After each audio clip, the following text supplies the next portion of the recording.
Ladies and gentlemen, it's an exciting time, and you were born for such a time as this. I'm here to share good news that's going to change your life. It was determined that you would be alive in 2022 to meet a specific purpose that no one else can fill. There's a plan for you and me to leave a strong and lasting imprint on this generation. At some point, we will pass from this earthly home. Hey, but let's let our Creator determine when that time has come. In the meantime, what is your life going to look like in the meantime? In the next few moments, we're going to discover how to step up, speak life, and execute our legacy. When we think of legacy, we often think of historical figures, but it's not just famous people who leave an imprint on society. It has nothing to do with your economic status, academic degrees, or even your prominence in the community. It has everything to do with you just stepping up and building relationships with those who cross your path on a daily basis.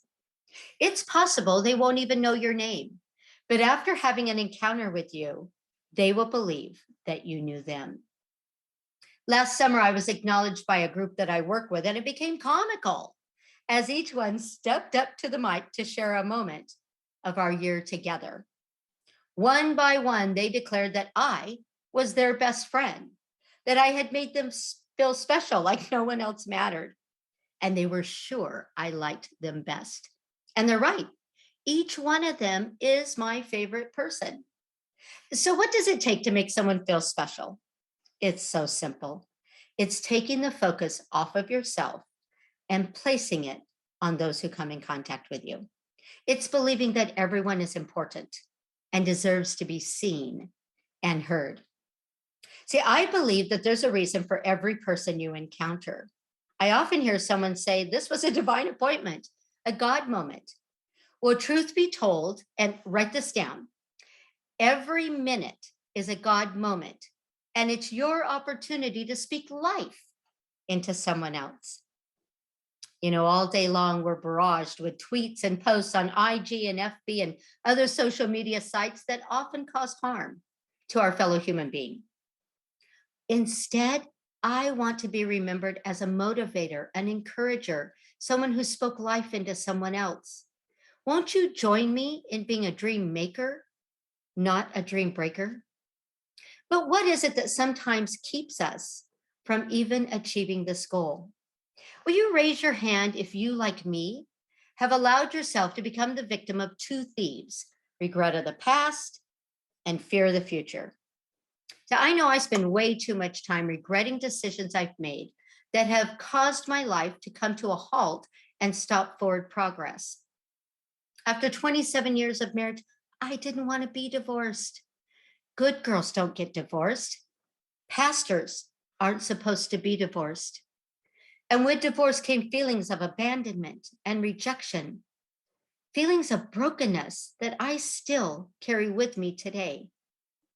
It was the end of something I one time cherished and treasured.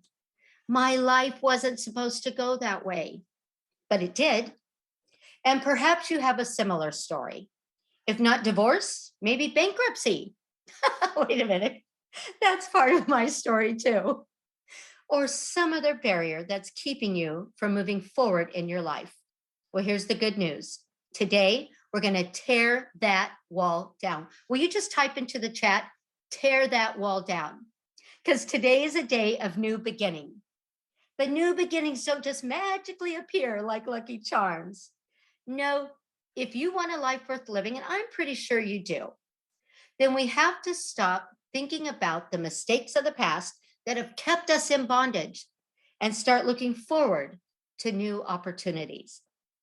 As Dr. De La Toro McNeil says in his book, Shift into a Higher Gear, we have to take those negative statements that we make over ourselves and turn them into positive declarations. For instance, you might say, and actually I had a student who just said this in the past week, "I just have no talent."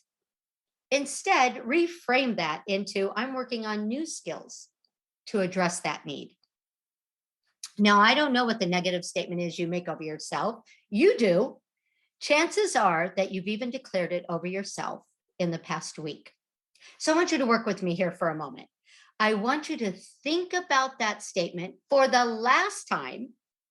And now I want you to reframe it into a positive declaration. Go ahead. I'll wait. Awesome. Keep framing it. And when you have it completed, will you just type that right into the chat? I'd love to see your positive declarations. And now, one more thing I'd like you to do with me. I'd like you for the first time to now shout that declaration over yourself at the count of 3. Are you ready? 1, 2, 3. I am more than enough. Thank you. Thank you for shouting that. And I believe that while we couldn't hear each other, I know that walls started tumbling down, shackles were being loosed, and new life was beginning. But you know how life is, it's up and it's down. And as I turn the next corner, there it is, the second thief, fear of the future. Seriously? It wasn't enough that I was held hostage by my past, that now I'm going to have to fear my future? No, enough is enough. My hero and mentor, Les Brown, proclaimed that I have a voice that needs to be heard, that my story is going to bring encouragement, not discouragement, hope, and not despair. And now, with Mr. Brown's permission and proxy, I'm proclaiming that over you. You have a voice that needs to be heard.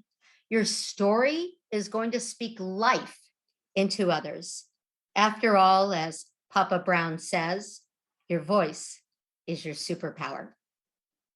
And now I would like to invite you to join me in executing your legacy, a legacy that exhibits purpose and value and says you matter. And not just any legacy, but a living legacy.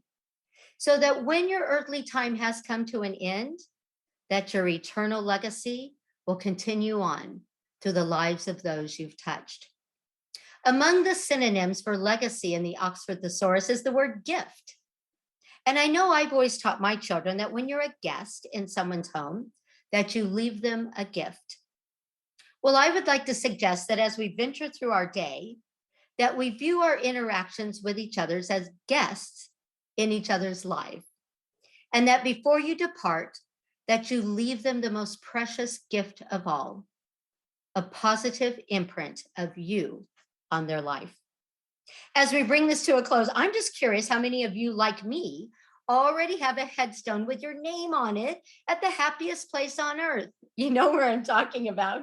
Mickey and his friends hang there all day long. It's a small world after all. Well, imagine my surprise when I'm standing in line for the Haunted Mansion, and there it is, my headstone with my name on it, among the already deceased. You know, individuals like Ms. Clairvoyance, Mr. Metaphysics, and I, Trudy, departed. Well, Walt, I have news for you. I'm still here, robbing that gravestone of my gifts and talents and my voice that's changing lives today. As Shannon Elder said, carve your name on hearts, not tombstones.